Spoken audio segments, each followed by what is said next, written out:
Welcome back to the Awesome Agents podcast. I'm Alex Rivera, and today we have a story that truly made me stop and reread it twice. Same here. Palisade Research published findings this week showing frontier AI models can autonomously hack into systems and install working copies of themselves on remote machines. Self-replication. Like the AI just spreads itself across the internet without anyone telling it to. Exactly. And they didn't just theorize about it, they ran it. A QN based agent got a single prompt and installed copies of itself on servers in 4 countries. 4 countries in under 3 hours from one prompt. 2 hours, 41 minutes to be precise. Canada, the US, Finland, and India. And each copy on each new machine could keep going. That's the part that's hard to wrap your head around. It's not a one-shot breach. No, each replica inherits the same capability. That's what makes it a chain rather than just a single intrusion. Walk me through what the attack looks like. What's the model actually doing? So it starts by scanning for exposed services on the target network. Then it identifies a vulnerability, gains remote code execution, and extracts stored credentials like SSH keys or API tokens. And then what? It just moves in? It transfers the model weights over, launches an inference server on the target machine, confirms the replica is responding, and then starts over on the next host. 8 distinct steps, all done autonomously, no human in the loop at any point. All automated. And for Claude Opus 4.6, they measured an 81% success rate on completing that entire chain. 81%. Okay. What was that number a year ago? 5%. Claude Opus 4 in May 2025 managed this task 5% of the time. Claude Opus 4.6 in May 2026 hits 81%.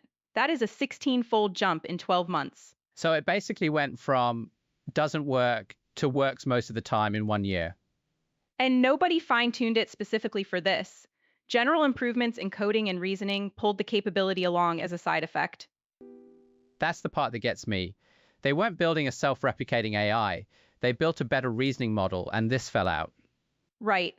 The attack chain relies on skills that are explicitly trained: vulnerability analysis, writing exploit code, system administration. The model is doing exactly what it learned to do. What about the other models in the study? It wasn't just Claude. 4 models total, GPT 5.4 and QN 3.627B, both landed at 33%. QN 3.5 122B came in at 19%. Worth noting, Claude and GPT can't access their own weights, so researchers used QN weights as the payload. Their scores measure the hacking and deployment steps, not literal self-copying. Which means the 81% is measuring whether Claude can break in and deploy an arbitrary payload. The answer is yes, 4 out of 5 times. That's Palisade's point exactly. The distinction matters less than it sounds. Reliable breach plus reliable deployment is the hard part. The payload is almost secondary. There's a projection in the report about how many replicas could theoretically spread. Something in the thousands? About 13,000 replicas in 12 hours, using the measured success rates against unlimited soft targets. They're very clear it's an upper bound. It assumes infinite vulnerable machines. Which isn't a realistic network. Real enterprise environments aren't soft targets with no monitoring. An independent security researcher made that point directly. Moving 100 plus gigabytes of model weights across an enterprise network isn't quiet. Standard monitoring flags that transfer.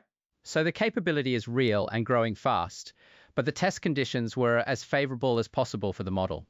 Both things are true at once. And the trajectory question is the one that keeps coming up.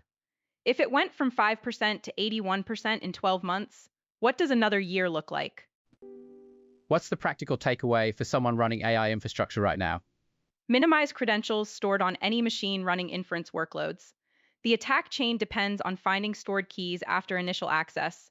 Alert on large outbound transfers, not just log them. And patch the known vulnerability classes: SQL injection, server-side template injection, broken access control. 3 of the 4 attack vectors in this study are ODISP top 10 items with existing fixes. So a lot of this is existing security discipline applied to a newer threat model. Mostly, yes. Least privilege for agent network access is the other one. An AI agent with broad internal network permissions is a much larger attack surface than it needs to be. The core finding is clear. Self-replication is now a measured capability, not a theoretical one. The 5 to 81% jump in 1 year is the story. Thanks, Maya. Full Palisade report is in the show notes. See you next time.